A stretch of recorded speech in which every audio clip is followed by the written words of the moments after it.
Psalm 2, 10-11 shifts from divine declaration to exhortation. After revealing the Father's decree concerning his anointed Son, the psalmist addresses the rebellious rulers. Be wise now, therefore, O ye kings, be instructed, ye judges of the earth. Serve the Lord with fear, and rejoice with trembling. These verses form a critical transition in the psalm's structure. The opening verses depict the nation's rebellion. The middle portion reveals God's response and decree. Now the conclusion offers a path to reconciliation.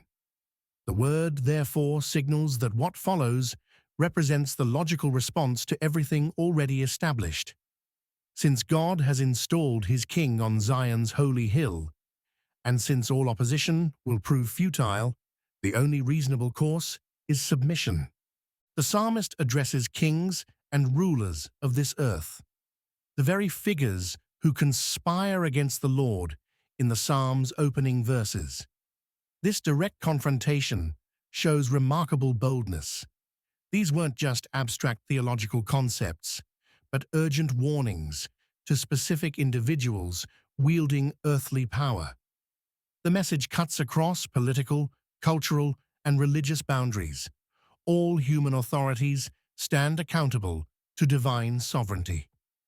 Be wise carries significance in ancient Near Eastern contexts, where wisdom represents the highest virtue of leadership. Kings employ wise counselors who pride themselves on discernment. The psalmist appeals to this value, suggesting that true wisdom recognizes divine authority rather than resisting it. Opposing God's anointed reveals profound foolishness. Be instructed reinforces this appeal with urgency. The Hebrew term implies both instruction and admonition. These rulers need both information and correction. Their current path leads to destruction, but the warning offers an opportunity for correction. Divine judgment remains certain, but human response can still change.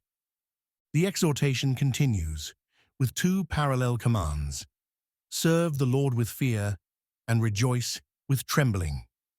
These phrases create a fascinating tension.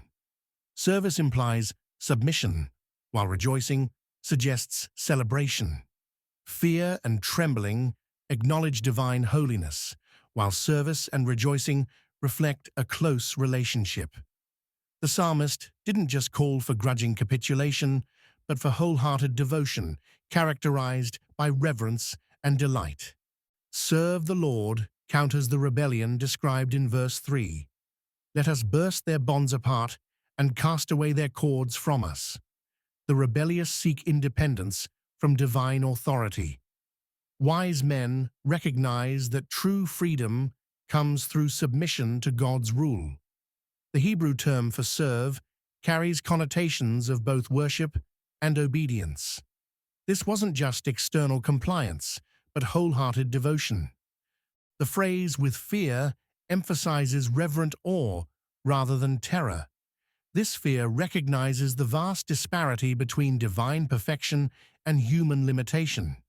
It acknowledges that God, who can laugh at human rebellion and terrify them in his fury, deserves profound respect.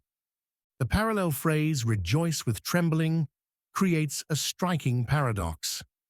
Joy and trembling rarely coexist in human experience, yet the psalmist insists on both. This combination captures the essence of biblical worship, delight in God's presence, coupled with an awareness of his transcendence. The rulers who rage against God's authority are invited to find their satisfaction in submitting to him.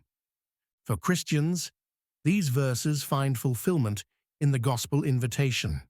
Jesus Christ, the Anointed One, extends mercy to those who have opposed him.